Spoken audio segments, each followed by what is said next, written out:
Hello दोस्तों, talent king show में हम आपका स्वागत करते हैं। आज हम बात करने जा रहे हैं उनकी जिन्होंने सारी दुनिया को हंसाया भी और रुलाया भी। बॉलीवुड के दिग्गज अभिनेता जिनको सारी दुनिया ट्रेजेडी किंग के नाम से भी जानती थी और जानती रहेगी। उनका नाम है दिलीप कुमार उर्फ यूसुफ खान, जिनका जन्म 11 नवंबर 1922 पेशावर पाकिस्तान में हुआ था। उनके पिता पाकिस्तान से अपनी जीविका चलाने के लिए मुंबई आ गए थे। दिलीप कुमार अपने वालिद से अलग होकर अपनी एक छोटी सी दुकान कैंटीन चला रहे थे पुणे में।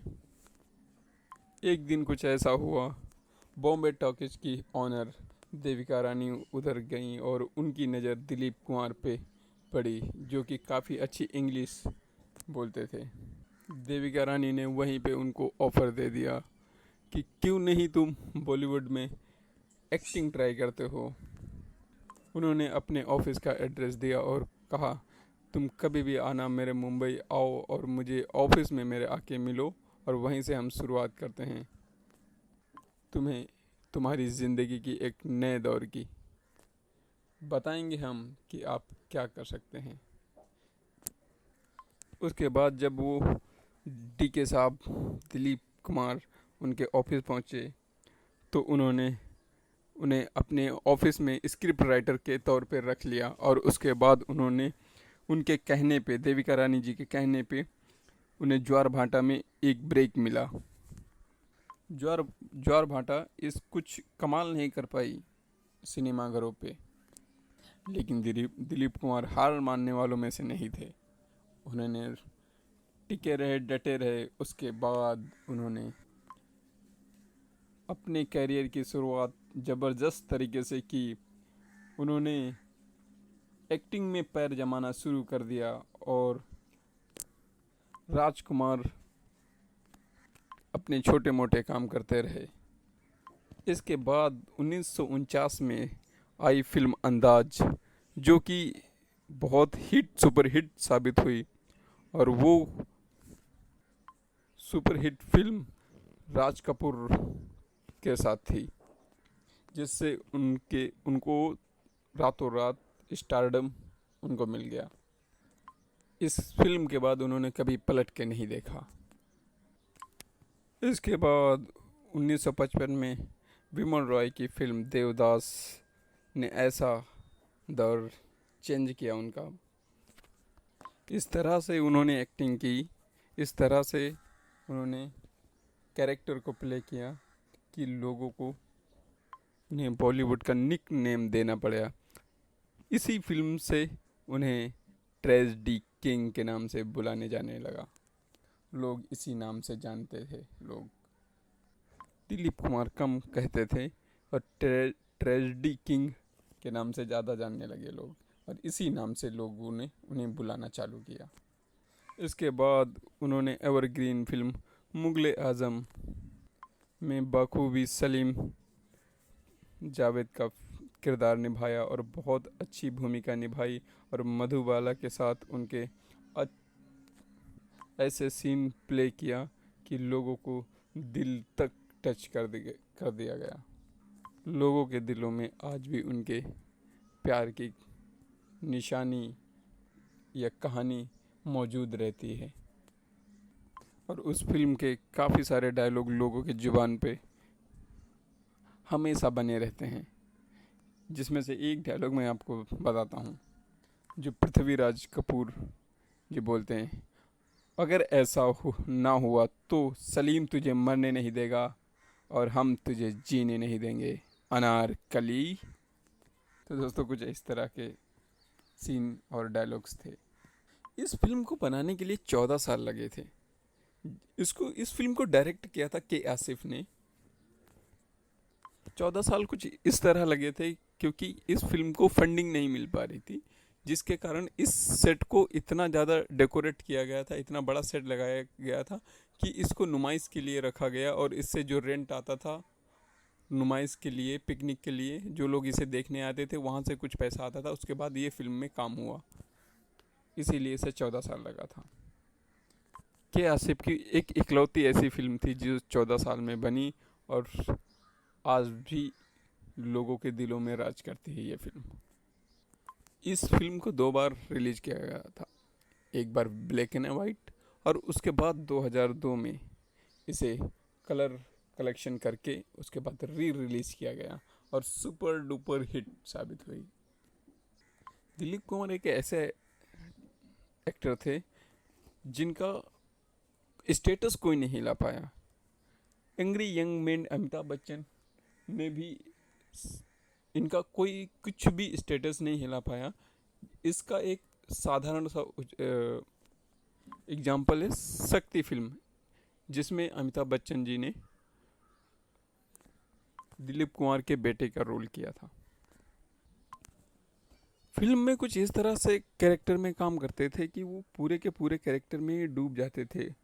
इसके चलते उन्होंने डॉक्टरों ने उन्हें मना किया कि आप फिल्में ना करें और उन्होंने एक्टिंग से अलविदा लेने के लिए बोल दिया डॉक्टरों ने। बट वो कहाँ मानने वाले थे, तो उन्होंने क्या किया, 1976 से 1981 तक उन्होंने एक 5 साल का ब्रेक लिया बॉलीवुड से और 1981 में कमबैक किया क्रांति फिल्म के साथ और एक बार फिर बॉलीवुड के सिनेमा घरों में राज करने लगे। तहलका मचा दिया था उस फिल्म ने। उसके गाने शंकर जयकिशन मुकेश ऋषि, उसके बाद लोगों ने बोला कि जब भी पर्दे पे आते हैं तो तहलका मचा देते हैं। और उनकी आखिरी फिल्म की बात करें तो उनकी आखिरी फिल्म थी किला, जो 1998 में रिलीज और बनी थी। इसके बाद दिलीप कुमार साहब ने कई सारी फिल्मों को प्रोड्यूस किया और उसमें गंगा जमुना में उनके सगे भाई के आसिफ भी एक्टिंग कर रहे थे, लेकिन उन्होंने कोई मुकाम नहीं हासिल कर पाए। अब उनके निजी जीवन की रुख करें तो दिलीप कुमार का अफेयर मधुबाला से चल रहा था। मधुबाला से अफेयर चलते चलते वो अपना शूट से डायरेक्ट, मतलब अपनी शूटिंग से करते करते वो डायरेक्ट मधुबाला के सेट पे चले जाते थे जहाँ पे मधुबाला का शूट चल रहा होता है, उनसे मिलने के लिए। यह अफेयर उनका 9 साल तक चला, लेकिन यह बात उनके मधुबाला के वालिद को पता चली तो उनको काफ़ी सारा इरिटेट हुआ और दिलीप कुमार से वो जलने लगे और काफ़ी सारे झगड़े हुए, बहुत सारे झगड़े हुए। यहाँ तक कि मधुबाला का मिलना भी बंद हो गया दिलीप कुमार से। कभी कभी सेट पे भी झगड़े होते रहे। B.R. चोपड़ा की नया दौर की फिल्म की शूटिंग के दौरान ऐसे हुआ। मधुबाला के वालिद नहीं चाहते थे कि हम आउटडोर शूट करने जाएं। यह बात B.R. चोपड़ा को पता चली कि दिलीप कुमार के साथ मधुबाला शूटिंग के लिए आउटडोर नहीं जाएंगे। उनके डैडी ने मना किया तो उन्होंने रातों रात मधुबाला को रिप्लेस कर दिया वैजयंती माला के साथ। उनके प्यार की इतनी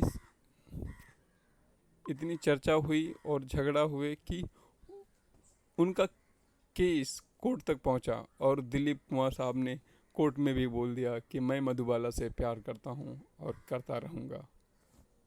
मधुबाला को दिलीप साहब ने बोला कि आप अपने डैडी को छोड़ दो और तुम मेरे से शादी कर लो। ये बात पे एग्री हो गई मधुबाला, लेकिन मधुबाला की शर्त ये थी कि एक बार आप मेरे घर पे आओ और मेरे डैडी से माफ़ी मांगो। मधुबाला के घर पे कभी दिलीप कुमार नहीं गए और ना ही उनके डैडी से कभी माफ़ी मांगी और इस तरह से वो प्यार का खात्मा वहीं के वहीं ख़त्म हो गया। उसके बाद दिलीप साहब ने 44 साल की उम्र में 22 वर्षीय मधुबाला के साथ शादी की, जो एक बॉलीवुड की अभिनेत्री थी। उनको उनसे शादी करने के बाद कोई भी बच्चा नहीं हुआ, लेकिन इसके बावजूद भी वो साथ में ही रहते थे।